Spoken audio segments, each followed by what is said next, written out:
Isang magandang hapon sa lahat. Isang magandang hapon sa lahat ng ating mga mahal na manonood, sa lahat po ng ating mga subscribers. Saan man po kayo ng panig ng mundo naroroon. Isang magandang hapon po sa inyong lahat. Welcome back pong muli sa akin pong munting channel na ATS Tambayan. At kung naligaw lamang po kayo mga mahal kong manonood sa akin pong munting channel, huwag niyo pong kalilimutang pakisubscribe naman po ng aking munting channel na ATS Tambayan. Ang tambayan ng bayan.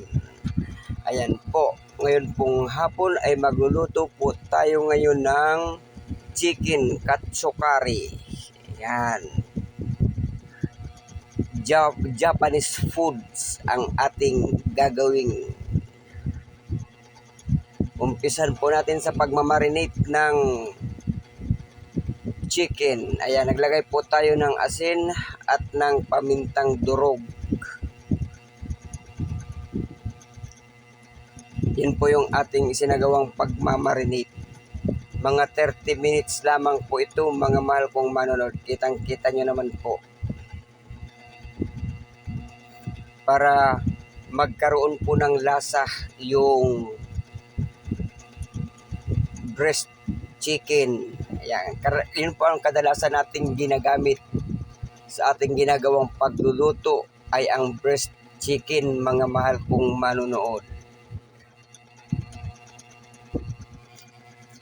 Ayan, pagkatapos po nating i-marinate yung breast chicken mga mahal kong manonood, syempre mag-scramble egg tayo mga mahal kong manonood. Pero hindi po ito lulutuin ha. Baka akala nyo po mga mahal kong manonood, lulutuin po. Hindi po yan. Bali, binati lang po natin o minix lang po natin. Dahil doon po natin isasawsaw yung ating minarinate na chicken breast. Pagkatapos po natin isawsaw sa itlog, ilalagay po natin ito sa harina. At ilalagay din po natin ito sa breadcrumbs. Yan. Itlog to harina at breadcrumbs.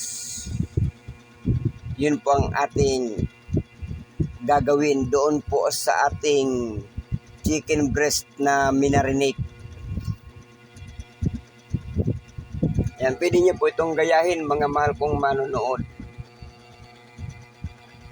At syempre mega love shout out po sa inyong lahat, sa lahat ng ating mga mahal na manonood, sa lahat ng ating mga subscribers. Saan man po kayo ng panig ng mundo naroon, mega love shout out po sa inyong lahat. At maraming pong salamat sa patuloy po ninyong pagsuporta sa akin pong munting channel.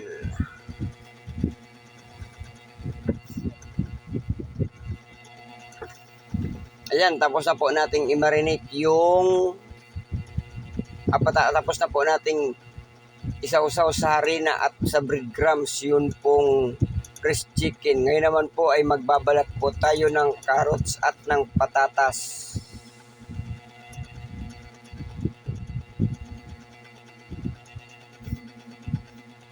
At syempre pagkatapos po natin itong balatan, hihiwain po ito natin mga mahal kong manonood.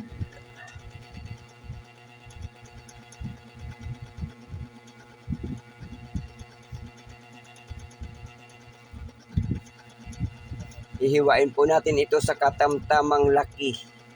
Ayan, kita nyo naman po mga mahal kong manonood. Pa-square lamang po yung ating paghihiwa nito.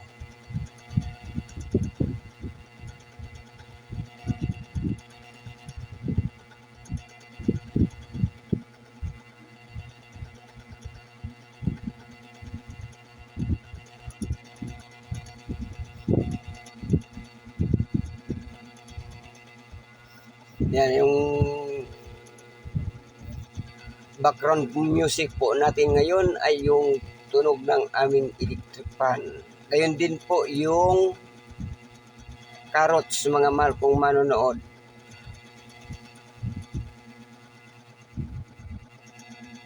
Ihiwain din po natin ito sa katamtamang laki lamang. Kasing laki lang po ito nung patatas na ating hiniwa kanina.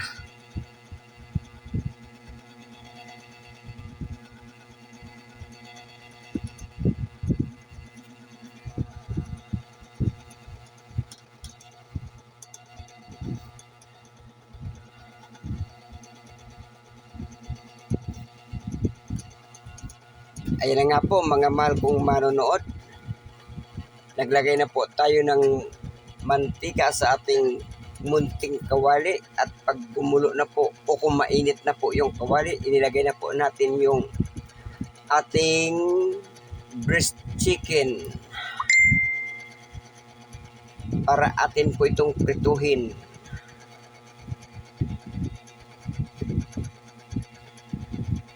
Bango. Pwede po itong iserve mga mahal kong manonood tuwing may okasyon po sa inyong mga tahanan. Hindi lang po ito pang ulam, pwede rin po itong pagkakakitaan.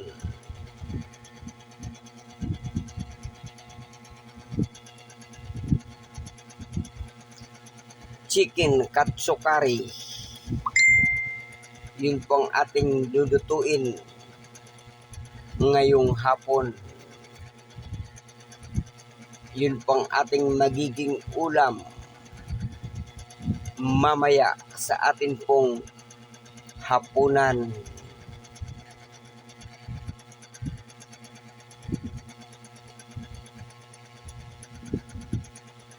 Pangalawang bisis na po namin itong niluto mga mahal kong manonood. Yung una po naming luto nito ay hindi po natin binidyohan para matikman po muna natin bago natin ito gagawin, bago natin ito i-upload o i-vlog.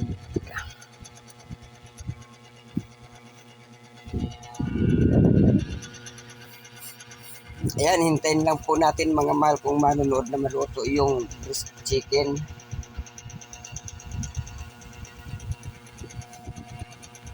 Bali, hiniwa-hiwa po natin ito mga mahal kong manonood para lumapad po siya.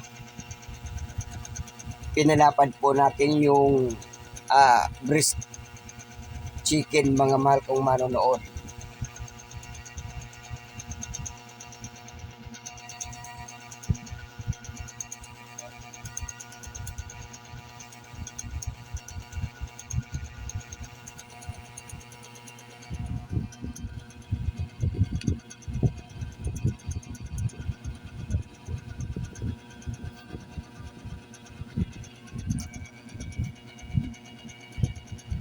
Mega love shout out po sa inyong lahat mga mahal kong manonood. At sa mga manonood pa lamang, huwag niyo pong kalilimutang paki-subscribe naman po ninyo ang aking munting channel at paki-like and share na rin po ng ating mga video. Maraming salamat po.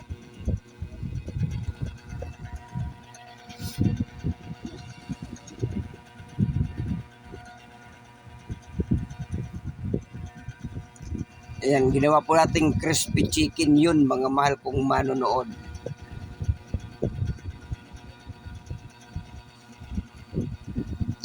Ngayon pangalawang salang na po natin ito. Ibang kawali naman po ang ating ginamit. Naglagay pa rin po tayo ng mantika. At inilagay na po natin yung ating bawang na hiniwa kanina lamang. Bali, hindi na po natin ito binidyohan dahil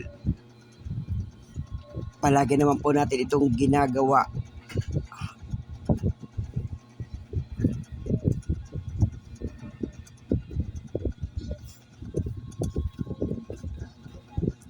At syempre, sinunod na rin po natin yung ating sibuyas. Hinihintay lang po natin na maluto yung bawang. At inilagay na po natin yung ating carrots. Iyan po mga mahal kong manonood ang ating magiging sauce. doon sa ating breast chicken na prinito kanina. Naiiba po mga mahal kong manonood. Pwede ng ulam. Kahit wala na yung manok, pwede na natin iulam ito mga mahal kong manonood.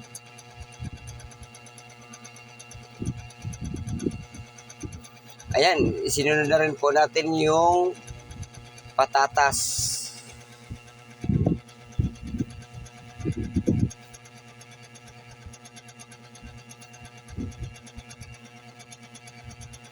Yan, subukan nyo po itong gawin mga mahal kong manonood sa inyong mga tahanan, pang-ulam sa inyong mga anak. Dahil sigurado pong hahanap-hanapin ito ng inyong mga anak. Palagi po ito magpapaluto sa inyo. Maliban na lamang po dito sa carrots at patatas, dahil malamang hindi po sila kumain. Yung breast chicken lang ang kanilang kakainin. Ayan, naglagay po tayo ng konting asukal.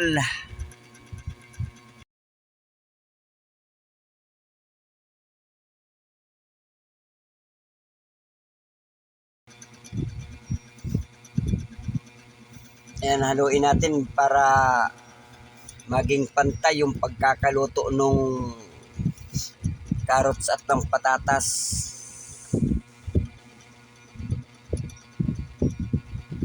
Naglagay din po tayo ng konting tubig.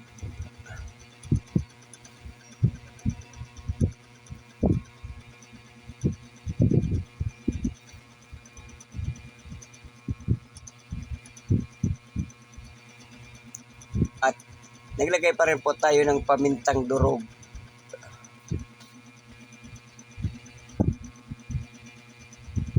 Ayan, kita nyo naman po mga mahal kong manonood, yung sauce nung ating prinitong breast chicken ay ulam na. Ayan, nagdagdag po tayo ng konting asin. Naglagay din po tayo ng seasoning. O, kita nyo po mga mahal kong manonood. Ulam na kahit wala na yung breast chicken.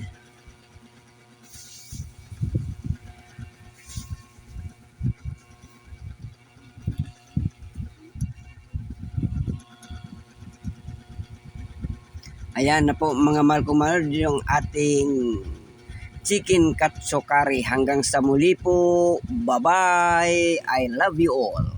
God bless to one and all. See you on my next video.